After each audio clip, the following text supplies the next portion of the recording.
Louvado seja nosso Senhor Jesus Cristo, para sempre seja louvado. Queridos irmãos, hoje nós vamos iniciar um curso sobre o perdão e a reconciliação. Você pode acompanhar o itinerário que será trilhado aqui através deste livro, Como Perdoar. Pode comprá-lo através da livraria shalom.org e rezar um pouco mais com este tema que é tão profundo e é tão merecedor da nossa atenção como cristãos.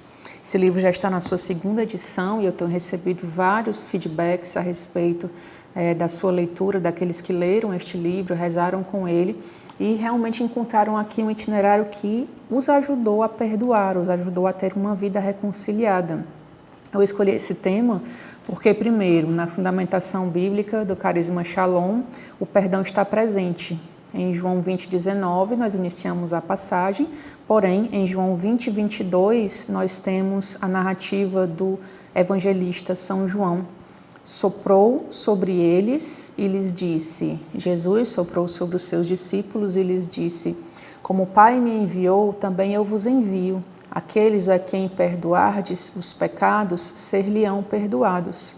Aqueles aos quais retiverdes, ser-lhe-ão retidos. Obviamente que aqui também existe uma visão do sacramento da reconciliação, que Jesus permite que os seus discípulos ministrem sobre o povo de Deus, porém também há um mandato para todos os cristãos, o mandato de Cristo para todos os seus seguidores, para todos os cristãos. O sopro do qual a palavra fala é o Espírito Criador. Jesus sopra o seu Espírito, o Espírito Criador sobre os seus discípulos, que recria todos eles. São homens novos e se são recriados, os seus relacionamentos também precisam ser recriados, precisam ser reconciliados em todas as áreas. E o perdão é esse fundamento da reconciliação. O perdão também é um tema universal, todos precisam perdoar ou ser perdoados em algum momento da sua vida. É um tema sempre atual, porque é inerente ao ser humano. Por toda a nossa vida, ao longo da nossa história, precisaremos sempre de reconciliação. E um tema fundamental, já que o homem é um ser social. E mesmo que viva sozinho, algum dia vai precisar perdoar, nem que seja a si mesmo, perdoar alguém com quem se relacionou. Então, o objetivo deste curso é aprendermos um pouco mais sobre o perdão e também o perdão como uma necessidade humana, não simplesmente como uma obrigação, não simplesmente como um fardo que muitas vezes é imposto a nós. Precisamos perdoar, precisamos dar o exemplo porque somos cristãos. Sim, isso é verdade, mas sabendo, conhecendo um pouco mais sobre os fundamentos do perdão, este perdoar, este ato de perdoar se torna mais leve, se torna mais fácil, se torna aplicável à nossa vida cotidiana sem ser um fardo, mas sendo simplesmente como uma vivência que nós precisamos aderir para sermos completamente felizes. Assim nós vamos iniciar o nosso curso hoje com a leitura do Evangelho de São Mateus, no capítulo 6, versículos 8 a 13. Você pode tomar a sua Bíblia em casa e acompanhar através da versão que você tem aí. A versão que eu vou ler é da Bíblia Jerusalém, mas você pode acompanhar com a versão que você tiver em casa. Evangelho de São Mateus, capítulo 6, versículos 8 a 13. Jesus que ensina os discípulos a rezar. Vosso Pai sabe do que tendes necessidade antes de lhe pedirdes. Portanto, orai desta maneira. Pai nosso, que estás nos céus, santificado seja o teu nome. Venha o teu reino, seja feita a tua vontade, na terra como no céu. O pão nosso de cada dia dá-nos hoje. E perdoa-nos as nossas dívidas, como também nós perdoamos aos nossos devedores. E não nos submetas à tentação, mas livra-nos do maligno. Esta oração trata-se de um convite de Jesus para nos aproximarmos do Pai. Ele sabe muito bem o que precisamos, o que necessitamos, muito mais do que nós mesmos sabemos. Ele nos conhece muito mais do que nós mesmos nos conhecemos e deseja nos dar somente aquilo que nos santifica. Assim, Jesus nos ensina a nos colocarmos diante do Pai, suplicando 7 pedidos que atraem o olhar divino, o olhar misericordioso de Deus para nós. Perceba que dos 7 pedidos, apenas um tem uma condição, apenas um é condicionado, é condicional. Nós vemos, por exemplo, que Jesus nos ensina a pedir o pão de cada dia. O pão nosso de cada dia dá-nos hoje. Não existe uma condição. Senhor, dá-nos pão se nós formos bons. Não. Jesus pede o pão para todos, incondicionalmente. Santificado seja o teu nome.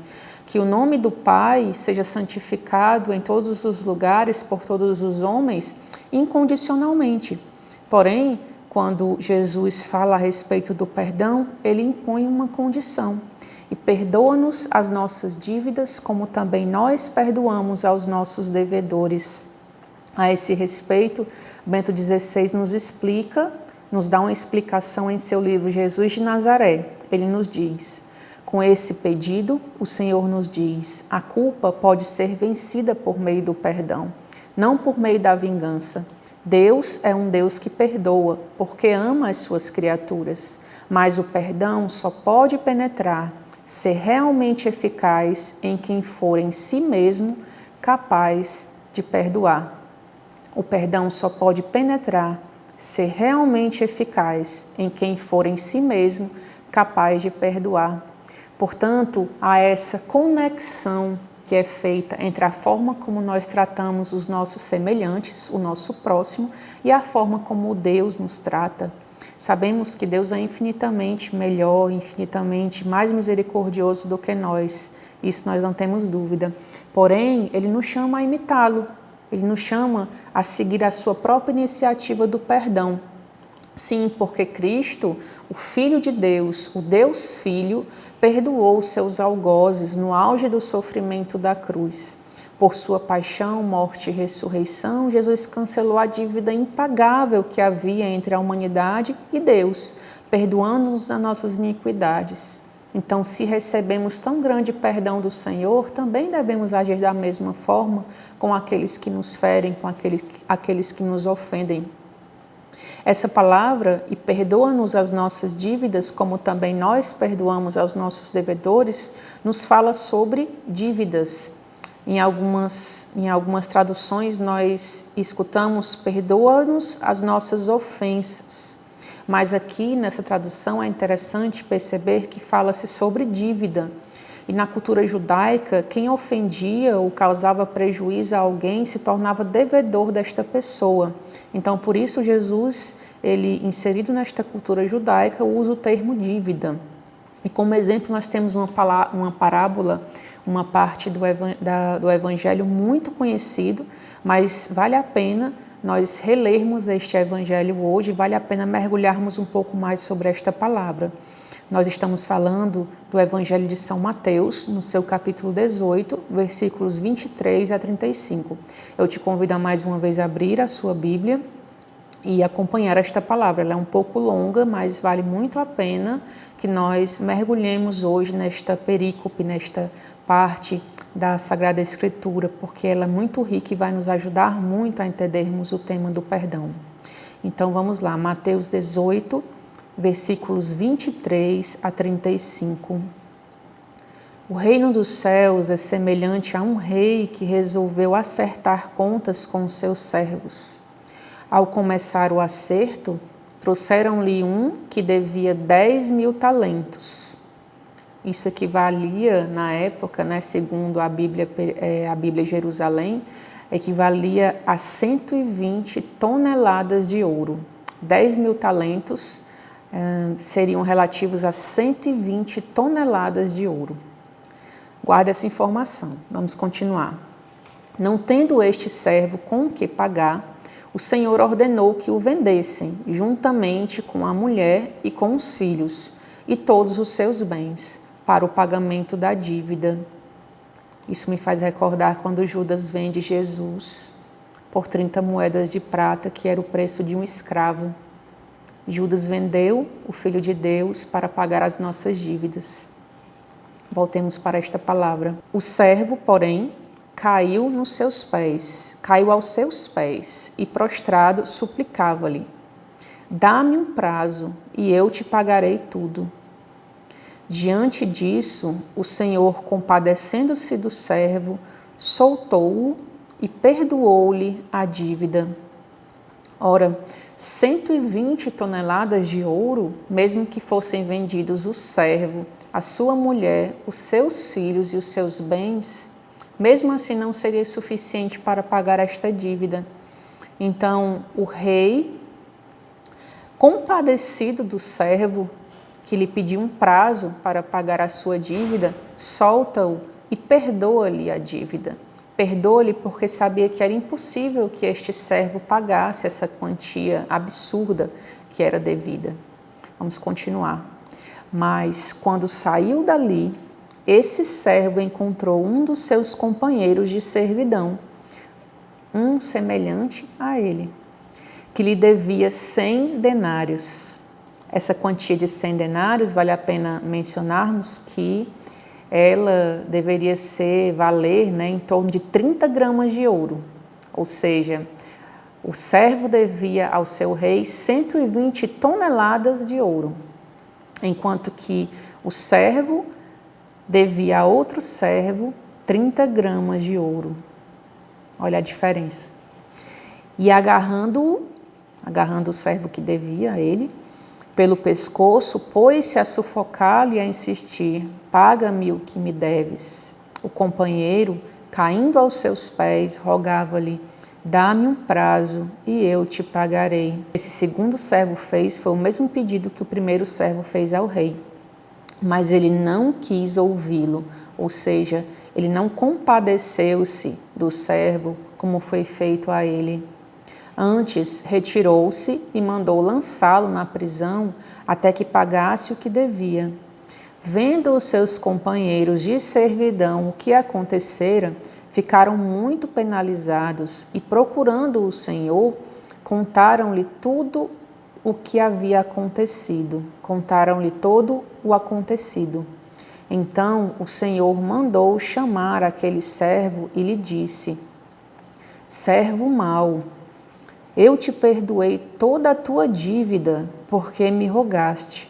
Não devias também tu ter compaixão do teu companheiro, como eu tive compaixão de ti? Aqui nós vemos uma prefiguração da palavra de Jesus. Perdoa-nos as nossas dívidas, como também nós perdoamos os nossos devedores. Assim, encolerizado, o seu senhor o entregou aos verdugos, que são os carrascos, até que pagasse toda a sua dívida, ou seja, eternamente, porque a dívida era impagável. Eis como meu Pai Celeste agirá convosco, se cada um de vós não perdoar de coração ao seu irmão. Essa passagem, irmãos, nós precisamos compreender que essa passagem está dentro do discurso eclesiástico de Jesus. O que é que isso significa? Significa que é como se fosse um testamento que Jesus deixa aos seus discípulos de como devemos nos portar, com as instruções de como nós devemos nos portar como igreja e como cristãos.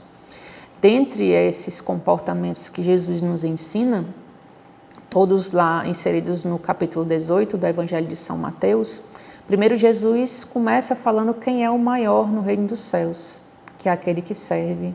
Depois ele fala a respeito daqueles que causam escândalo aos pequeninos. Depois, mais para frente, em alguns versículos mais para frente, Jesus vai falando de como nós devemos tratar aquela ovelha desgarrada, aquele que sai do redil da igreja e retorna. Então Jesus passa a falar sobre a correção fraterna e aí, a partir do versículo 19, ele começa a falar sobre a oração em comum. Jesus diz: em verdade vos digo, se 2 de vós estiverem de acordo na terra sobre qualquer coisa que queiram pedir, isso lhes será concedido por meu Pai que está nos céus. Pois onde 2 ou mais estiverem reunidos em meu nome, ali estou no meio deles. Logo depois que Jesus fala sobre esta graça da unidade, Pedro pergunta a respeito do perdão. Senhor, quantas vezes devo perdoar o meu irmão? 7 vezes? Jesus diz 70 vezes 7. A gente sabe que na Bíblia o 7 ele tem um significado de perfeição. Então, não apenas 7 vezes ou 70 vezes 7, que é 490, mas Jesus quer dizer que nós precisamos perdoar sempre. E após este ensinamento de Jesus sobre o perdão, ele fala sobre a parábola do devedor implacável. Ou seja, Jesus ensina um caminho para que eu esteja no meio de vocês, pois onde 2 ou mais estiverem reunidos, eu, em meu nome, ali estou no meio deles. Essas pessoas precisam estar de acordo, ou seja, elas precisam estar reconciliadas. E se elas não estiverem conciliadas, elas têm que pedir perdão quantas vezes forem necessárias, para que Jesus permaneça no meio delas. Então, Jesus permanece no meio da comunidade cristã quando há o perdão mútuo nessa comunidade. Pois ele mesmo nos deu o seu exemplo na cruz. Capítulos depois deste ensinamento, poucos capítulos depois, nós vemos a narrativa da paixão e morte de Jesus. Entretanto, voltando para a parábola do devedor implacável, justamente porque nós esquecemos desse perdão recebido de Deus, que é infinitamente maior do que qualquer perdão que nós possamos conceder a qualquer pessoa que nos fira, nós tendemos muito mais a nos atermos somente naquilo que nos é devido. Nós não nos recordamos de que Jesus pagou a maior dívida de todas por nós, mas nós nos lembramos daqueles que nos devem, e nos devem às vezes tão pouco, não é verdade? Por isso que a vida reconciliada, ela não é fácil, ela não é simples de ser vivida, porque nós nos atemos muito mais naquilo que as pessoas nos devem do que naquilo que nós fomos, digamos assim, perdoados. As nossas dívidas foram remidas por Cristo, mas nós nos esquecemos disso quando se trata dos nossos irmãos e tantas vezes nós agimos como este servo, este devedor implacável, porque não queremos dar o braço a torcer, porque nós precisamos viver uma certa autopreservação da nossa imagem. Então, quando essa nossa imagem é ferida por meio de uma calúnia, de uma injúria, de uma difamação, de uma mentira, de algo que é feito, que alguém faz por nós e que nós não gostamos, nós queremos nos autopreservar, então nós não queremos perdoar para que nós possamos preservar a nossa autoimagem, preservar o nosso coração. Porém, o efeito desse enrijecimento em nossa vida é exatamente o oposto da autopreservação. Porque cada vez que nós retemos o perdão, nós impomos sobre nós os pesados julgos da discórdia, do desamor, da desunião, que são completamente contrários à natureza humana. E aí nós adentramos no primeiro capítulo do nosso livro, que se chama Comunhão de Amor. Sim, porque para nós compreendermos o verdadeiro sentido do perdão, nós precisamos primeiro entender que fomos criados à imagem e semelhança de Deus. E quem é Deus? Quem pode dizer? Quem é que se atreve a dizer, não é mesmo? Mas nós não podemos, digamos assim, limitar Deus em uma definição humana. Mas para nos ajudar aqui neste curso, nós podemos simplesmente dizer que Deus é comunhão de amor. Claro que isso não vai esgotar quem Deus é, não vai esgotar a definição sobre quem é Deus, porque isso ultrapassa em muito o nosso entendimento humano. Mas nós podemos dizer que a Trindade, Pai, Filho e Espírito Santo, são a mais perfeita comunhão de amor, na qual nunca houve e nunca haverá nenhum tipo de divisões. E se Deus é comunhão de amor, e nós somos sua imagem e semelhança, como nós podemos ver lá no capítulo 1 de Gênesis e também no Catecismo da Igreja Católica, no parágrafo 225, nós somos criados para ser reflexo, expressão deste amor divino. Portanto, a desunião, a rixa, a inimizade, a briga, a discórdia, a falta de reconciliação são atos contrários à nossa natureza. Se nós somos comunhão de amor, nós não podemos viver a desunião e a discórdia. Isso é contrário à nossa natureza. Nós somos criados para o amor, para a bondade, para a comunhão. Por isso nós somos criados em sociedade, seres sociais, porque ninguém pode fazer comunhão sozinho. Nós precisamos dos nossos irmãos para fazer comunhão e assim, fazendo comunhão, nos tornarmos santos. Ninguém chega no céu sozinho. Portanto, o estado natural do homem Porque foi criado à imagem e semelhança de Deus, o plano inicial de Deus para o homem é a harmonia. Foi a harmonia. Então, por que nós precisamos de reconciliação? Aí nós já chegamos no capítulo 2 do livro Como Perdoar. Nós precisamos de reconciliação porque o homem pecou. Aquele que era chamado por Deus a viver em comunhão, de amor, já não podia mais amar tão facilmente. Então nós vamos recorrer, para entender um pouco sobre isso, a outra passagem bíblica. Desta vez eu lhe convido a abrir o seu livro, a sua Bíblia, no livro de Gênesis, capítulo 3, versículos 8 a 13. Livro de Gênesis, capítulo 3, versículos 8 a 13. Acompanhemos juntos. Eles ouviram o passo do Senhor Deus que passeava no jardim à brisa do dia, o homem e a mulher. E o homem e sua mulher se esconderam da presença do Senhor Deus entre as árvores do jardim. O Senhor Deus chamou o homem. Onde estás? Disse ele. Ouvi teus passos no jardim, respondeu o homem. Tive medo porque estou nu e me escondi. Ele retomou. E quem te fez saber que estavas nu? Comeste então da árvore que te proibi comer? O homem respondeu, a mulher que puseste junto de mim me deu da árvore e eu comi. O Senhor Deus disse à mulher, que fizeste? E a mulher respondeu, a serpente me seduziu e eu comi. Aqui começou um problema, né? Aquela harmonia inicial da criação se perdeu. São João Paulo II agora, né? Na exortação apostólica Reconciliação e Penitência, fala das 4 fraturas fundamentais produzidas pelo pecado original no homem. Na relação do homem com Deus, na relação do homem consigo mesmo, com o outro e com o mundo criado.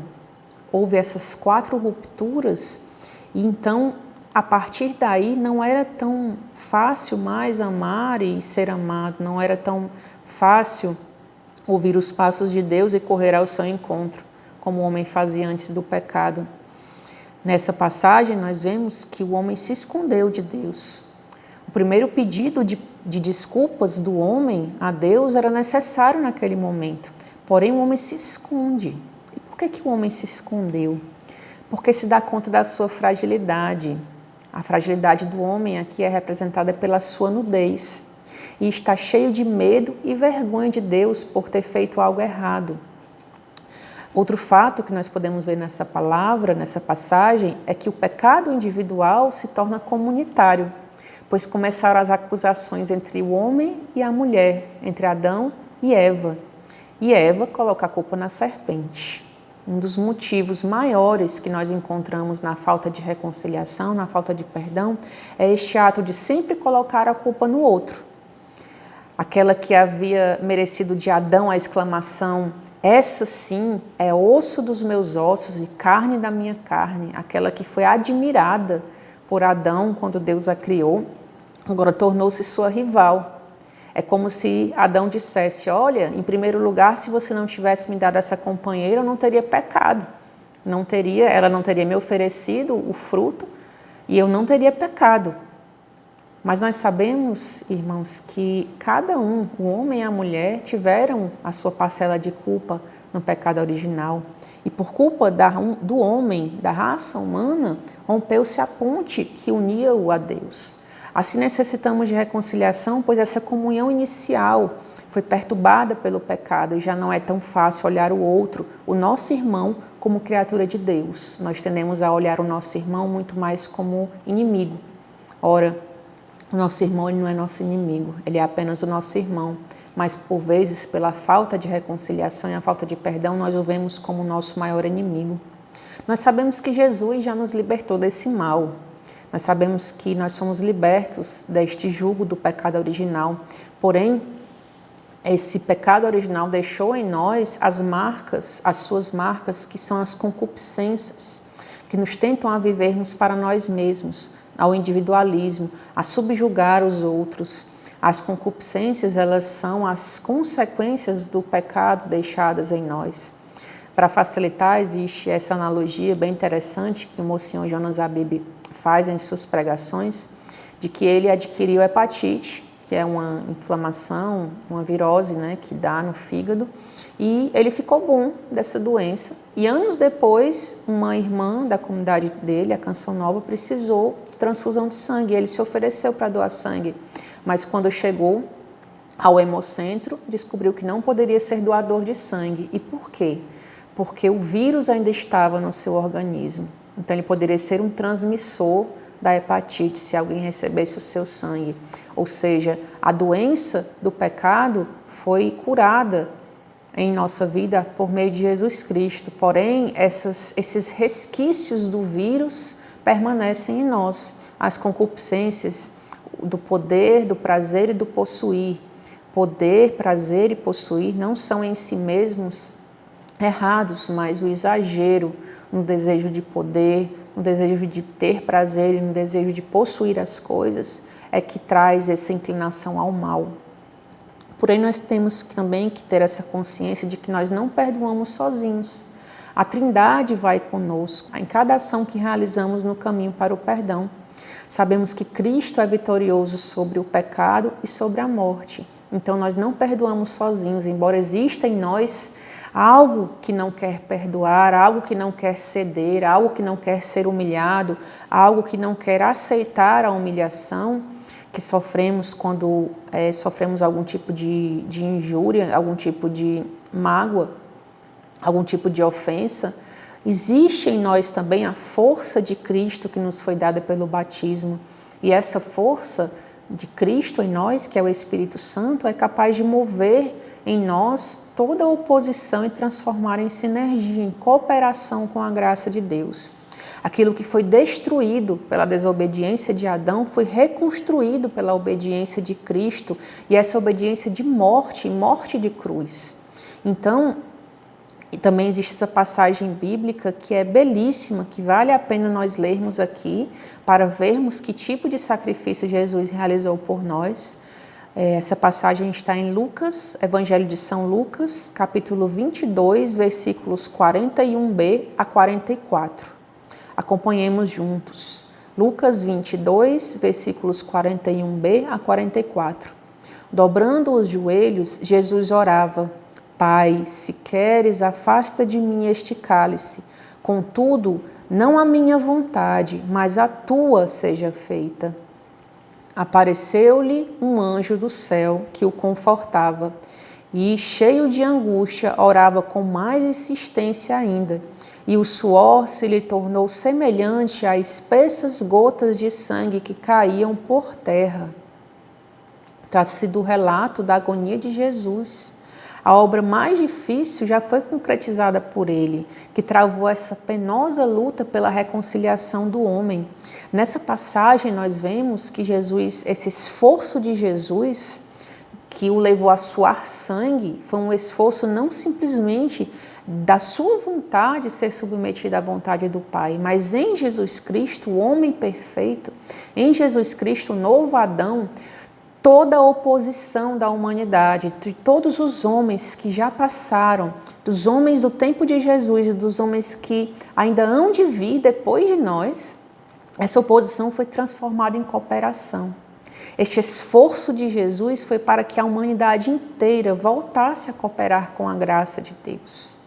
A passagem ainda nos diz que Jesus dobrou os seus joelhos. E é assim, meus irmãos, de joelhos dobrados que nós precisamos travar essa batalha pelo perdão. De joelhos dobrados que são o sinal da rendição à vontade do Pai, com Cristo pelo Espírito Santo. Dobrar os joelhos diante de um rei em um regime monarquista, por exemplo, é admitir a soberania deste monarca, deste rei, sua majestade, sua condição superior e a nossa condição de súditos. Então, quando nós nos ajoelhamos, isso significa que nós estamos dizendo que Jesus é o Senhor da nossa vida. E se Ele é Senhor da nossa vida, Ele é Senhor de todos os aspectos do nosso ser e da nossa vida, inclusive da nossa capacidade de perdoar. Por isso, essa angústia da falta de reconciliação humana que afligia todos os homens de todos os tempos e lugares foi vencida pela obediência de Jesus, que transformou a minha oposição, a sua oposição e a oposição de toda a humanidade em cooperação com a graça de Deus. Sim, pois o perdão é, antes de tudo, uma graça. E aí nós adentramos nesta pergunta sobre o que é o perdão. Eu já adiantei que o perdão é uma graça, mas também nós temos outras definições sobre o perdão que podem nos ajudar a perdoar com mais facilidade, a entender um pouco mais o perdão.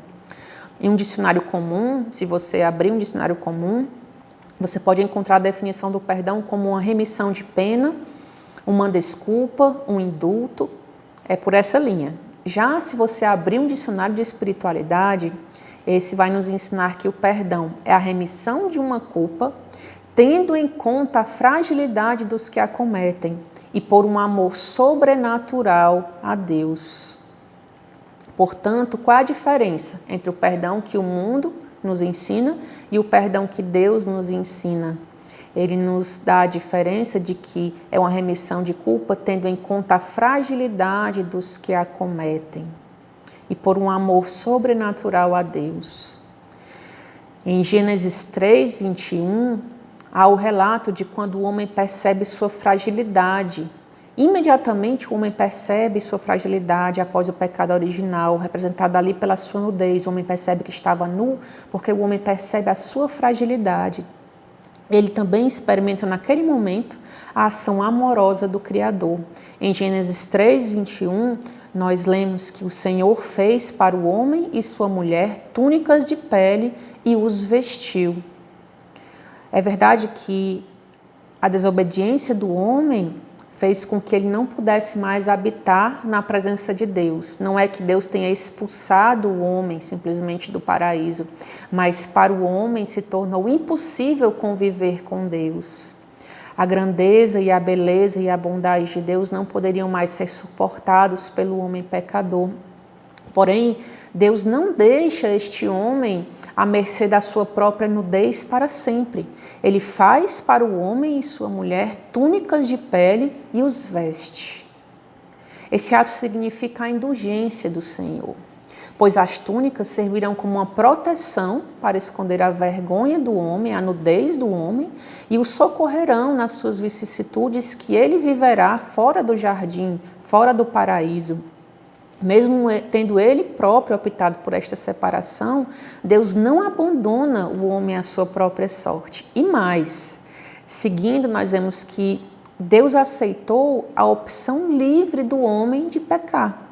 E agora os acolhe como pecadores, protege sua nudez e não os força a viver nus uns diante dos outros.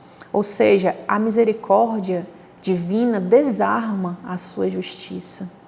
Na página 40 do Como Perdoar, nós podemos ler que o exercício do perdão pelo ofendido reproduz o ato divino de reconhecimento da fragilidade inerente a todo ser humano e reveste o ofensor desta túnica de pele, a misericórdia, livrando-o de viver forçadamente sob o jugo moral e espiritual do próprio erro pelo resto de sua vida.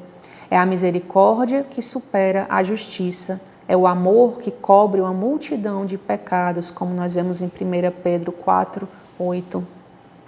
E se também esse perdão cristão vem de um amor sobrenatural, quer dizer que não é simplesmente o amor humano que vence a falta de perdão, mas é este amor, esta colaboração humana unida à comunhão de amor trinitária, que é capaz de alcançar a vida reconciliada.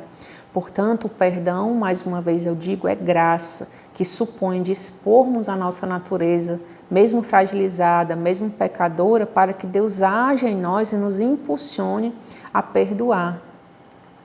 Eu gostaria de chamar a atenção também para um detalhe sobre esta palavra, em que o Senhor, essa palavra não diz o modo como Deus revestiu o homem e a mulher de túnicas de pele. Ele pode ter simplesmente desejado criar essas túnicas de pele e apareceram de repente para o homem, porque ele é Deus, ele pode tudo. Mas eu gosto de imaginar que Deus precisou realizar o primeiro sacrifício da sua criação, sacrificou um animal para retirar a sua pele, para que esta pudesse ser esta capa protetora para o homem. E por que eu gosto de pensar nisso? Porque Deus, assim, demonstrou para o homem que não pode mais haver perdão sem o sacrifício. Deus se voltou contra a sua própria criação e sacrificou parte da sua criação para não deixar o homem exposto à sua nudez, à sua vergonha. Assim também, irmãos, Deus nos diz que muitas vezes não há perdão sem o sacrifício. Não há o ato de perdoar sem sacrificarmos a nossa própria autoestima, a nossa autopreservação, o nosso ter razão sobre algum assunto, sobre alguma situação. Deus nos chama a este tipo de amor, a este tipo de compaixão, a este nível de amor sobrenatural, sabendo que o outro não é o nosso inimigo, mas simplesmente é o nosso irmão. Para finalizar, também gostaria de mencionar aqui o Catecismo da Igreja Católica, que também é outro documento que nos ajuda bastante a compreendermos a nossa fé e os elementos da nossa fé, e dentre eles o perdão e a reconciliação. No parágrafo 2844, o Catecismo nos ensina que o perdão é o cume da oração cristã. O que é o cume de uma montanha? É o seu ponto mais alto, pois o perdão é um dos atos que mais nos assemelha àquele que deu a sua vida para nos salvar, que deu a sua vida em remissão dos nossos pecados, que foi Jesus Cristo. O perdão nos assemelha ao crucificado. O perdão nos assemelha a Deus. O perdão nos torna muito mais imagem e semelhança de Deus. Por isso, busquemos o perdão e busquemos a reconciliação em nosso dia a dia. Vale a pena, porque isto nos leva para o céu.